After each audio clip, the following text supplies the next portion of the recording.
بسم الله الرحمن الرحيم.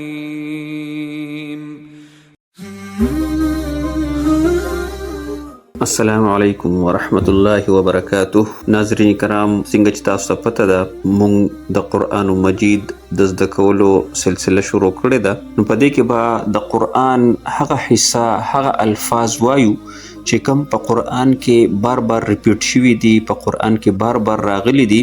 نو ان شاء الله چې کله مونږ هغه الفاظ دکو، نو د قرآن مجید چې کوم 78000 الفاظ دي، نو ان شاء الله هغه به مونږ ته خود به خود یاد شي. خو کوشش وکړو چې کوم سبق مونږ وایو یو هغه مونږ توجه سره واورو، او بل د هغې مونږ بیا دوهرایي کوو، ریویژن کوو. نو الله به دا کورس زموږ دپاره مفید وي. نن سبق نمبر 1 کې تعوذ یعنی اعوذ بالله من الشیطان الرجیم ګرامر حصہ چې کومه ده هغه ضمایر منفصله یعنی ډیټیچډ پروناونز هغه به مونږه زده کوو. کله چې مونږ تعوذ دکو او دا ضمایر منفصله نن مونږه زده کو، نو گویا مونږه 7568 الفاظ د قرآن زده کړو، ځکه چې دا په قرآن کې 7568 ځله د دې ریپیټیشن شوی دی، دا دوهراو شوی دی. نو راځئ چې خپل اولنی سبق شروع کو. ابتدا به د تعوذ نه کوو، یعنی اعوذ بالله من الشیطان الرجیم. اعوذ ز پناه غواړم، بالله په الله سره، من الشیطان شیطان نه، الرجیم چې رټلی شوی دی. اعوذ کې حمزه جدا ده، اعوذ جدا دی. د دې چې کوم روټ ورډ دی عوض، عین واو زال، دا په قرآن مجید کې 17 مختلف شکلونو سره د دې استعمال شوی دی. یعنی اعوذ و اعوذ، اعیذها، یعوذون، فاستعذ، معاذ، عوذت. نو کله چې مونږه اعوذ د دې معنی مونږه زده کړه، نو گویا چې دا 17 الفاظ دې سره زمونږه زده شو. نو اعوذ ز پناه غواړم، بالله د با معنا سره راځي، بالله الله سره، من الشیطان دکې من جدا دی او شیطان جدا دی. من معنا سے نه، یعنی موږ پښتو کې معنا کو من الشیطان شیطان نه. نو دا من په قرآن کې 3215 پیرې استعمال شوی دی. الشیطان شیطان دا په قرآن کې 88 پیرې استعمال شوی دی. شیطان مفرد دی، د دې جمع شیاطین راځي. شیطان هر هغه قوت ته ویل کیږي چې کوم موږ د الله د ذکر نه غافله کی او د الله یاد زموږ د زړه نه وباسي، هغې ته شیطان ویل کیږي. الرجیم، رجیم د رجم نه دی، رجم وی په کاڼو باندې ویشتل، یعنی ویشتل شوی مردود. نو اعوذ بالله من الشیطان الرجیم د دې معنی بشي زه پناه غواړم په نوم د الله سره د شیطان رټلی شوي نه. نن لیکچر کې چې کوم د ګرامر حصہ ده هغه ضمایر منفصله دي. ضمایر منفصله ته ډیټیچډ پروناونز ویل کیږي. ضمیر څه ته وایي د هغې تعریف مونږ پیژنو. منفصله چې بل فعل یا اسم سره یو ځای نه راغلی، دې ته منفصله ویل کیږي. دا ټول 14 ضمایر دي او دا په قرآن کې 3065 پیرې د دې ریپیټیشن شوی دی، دا راغلی دي. راځي چې ضمیر وپیژنو. اول چې ضمیر څه ته ویل کیږي. اسم ضمیر किसी शख्स, जगह या चीज़ के नाम की जगह पर इस्तेमाल होने वाले कलमे को इसम ज़मीर कहते हैं. यानी د یو سړي زید یا د یو څیز د نوم په ځای چې کوم اسم استعمال شي هغې ته اسم ضمیر ویل کیږي. یعنی چې کوم اصل نوم دی د هغې د ریپیټیشن نه د بچ کېدو دپاره چې کوم بل اسم یوز کیږي، استعمال کیږي، هغې ته اسم ضمیر ویل کیږي. لکه مثلا اسلم میرا دوست ہے، دلته اسلم نوم ذکر شو خو دوباره اسلم به نه ذکر کوو بلکې دلته موږ ضمیر ذکر کوو. وہ یونیورسٹی میں پڑھتا ہے، نو دلته دا وہ اسم ضمیر استعمال شو. اس جملے میں لفظ وہ چونکہ اسم اسلم کے لیے استعمال ہوا ہے، اس لیے لفظ وہ اسم ضمیر ہے. اسی طرح تو، تم، آپ میں هم بھی ضمایر ہے. دا ټول د ضمایرو قسمونه دي. نو ضمیر هر هغه اسم ته ویل کیږي چې د یو کس ځای یا د یو څیز د نوم په ځای استعمال شي نو هغې ته اسم ضمیر ویل کیږي. بیا ضمایر په درې قسمه دي. یو ته ضمایر المتکلم ویل کیږي یعنی فرست پرسن پروناون، بل ته ضمایر المخاطب ویل کیږي یعنی سیکنډ پرسن پروناون، او یو ضمایر الغائب دی یعنی تھرڈ پرسن پروناون. ضمایر المتکلم دو دی. انا، نحنو. انا واحد مذکر د پاره هم استعمالیږي او د واحد مؤنث د پاره هم استعمالیږي.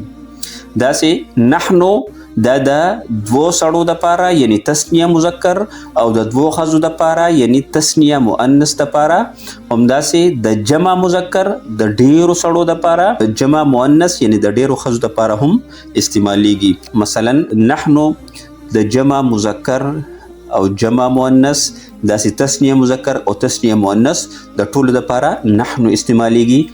انا دا د واحد مؤنث دپاره هم استعمالیږي او د واحد مذکر دپاره هم استعمالیږي. دویم نمبر دی ضمایر المخاطب سیکنډ پرسن پروناون، یعنی کم چې مخاطب دی، کم کس سره مونږه خبرې کوو، کم مونږ ته مخامخ دی، هغه دپاره چې کم ضمیر مونږه استعمالو نو هغې ته ضمیر المخاطب وایي. لکه انت واحد مذکر د پاره، انت د واحد مؤنث د پاره، انتما انتما دا د دوه کې مشترک دي. ټیک شو. د تسنیه مذکر د پاره هم انتما راځي او د تسنیه مؤنث د پاره هم انتما راځي او د جمع مذکر د پاره انتم راځي. انتم جمع مذکر، انتن دا د جمع مؤنث د پاره استعمالیږي.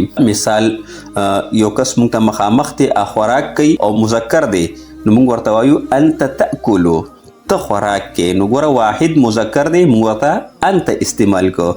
داسې یو زنانه مخامخ ناسته ده خوراک کوي نو مونږ ورته وایو انت تاکلینا، نو یوه زنانه ده او مؤنث ده نو انت ورته استعمال شو. داسې که مونږ ته مخامخ دوه سړي یا دوه زنانه ناستي او خوراک کوي نو مونږ ورته وایو انتما تاکلانې، د دې دوه دپاره انتما استعمال شو. ډیر سړي خوراک کوي نو انتم تاکلونا، انتم استعمال شو. او که ډیر زنانه خوراک کوي او مونږ یې وینو مونږ ته مخامخ ناستي نو د هغې دپاره بیا انتن راځي. انتن تاکلنا، تاسو ټولې ښځې خوراک کوئ. دریم نمبر دی ضمیر الغائب یعنی تھرڈ پرسن پروناون. اول نمبر هوا. تھرڈ پرسن پروناون دی ته وایي چې کله دوه کس د دریم کس باره کې خبرې کوي چې هغه په مجلس کې موجود نه نو دې ته تھرڈ پرسن پروناون ویل کیږي. لکه هوا هغه یو کس واحد مذکر غایب دپاره، داسې هیا هغه یوه ښځه واحد مؤنث غایب دپاره استعمالیږي. هما د تسنیه مذکر غایب د پاره هم استعمالیږي او د تسنیه مؤنث غایب د پاره هم هما استعمالیږي. هم د جمع مذکر غایب د پاره هغه ډیر سړي، هن دا د جمع مؤنث غایب د پاره استعمالیږي یعنی هغه ډیرې ښځې. تھرڈ پرسن پروناون چې کوم مثالونه دي، هو یلعبو هغه یو کس لوبې کوي، هي تلعبو هغه یو زنانه لوبې کوي، هما یلعبانې هغه دوه سړي لوبې کوي، دوه دپاره هما راغی. هما تلعبانې هغه دوه ښځې لوبې کوي. هم یلعبونه هغه ډیر سړي لوبې کوي، نو ډیر سړي دي موږ ورته هم استعمال کو. هن یلعبنه هغه ډیرې ښځې لوبې کوي، نو دلته مونږه ښځې ډیرې دي نو دلته مونږه جمع دي نو هن د دې لپاره مونږ استعمال کو. راځئ چې د ننني سبق ریویژن وکړو، د هغې دوهرایي وکړو. تاسو ما پسې وایئ توجه سره، خو په غور سره، خو په دلچسپۍ سره. هو، هما، هم، هي، هما، هن، انت، انتما، انتم، انت، انتما، انتن، انا، نحنو. یو ځل بیا ما پسې ووایئ هو، هما، هم، هي، هما، هن، انت، انتما، انتم، انت، انتما، انتن، انا، نحنو. د دې مثالونه واحد مذکر غائب. هو کافر، وہ ایک کافر مرد ہے، هغه یو کافر سړی دی. هما کافرانی، هغه دوا کافر سړي دي. هما کافرون، هغه ټول کافران سړي دي. واحد مؤنث غائب. هي مسلمتون، هغه مسلمانه ښځه ده. هما مسلمتانی، هغه دوا مسلمانانې ښځې دي.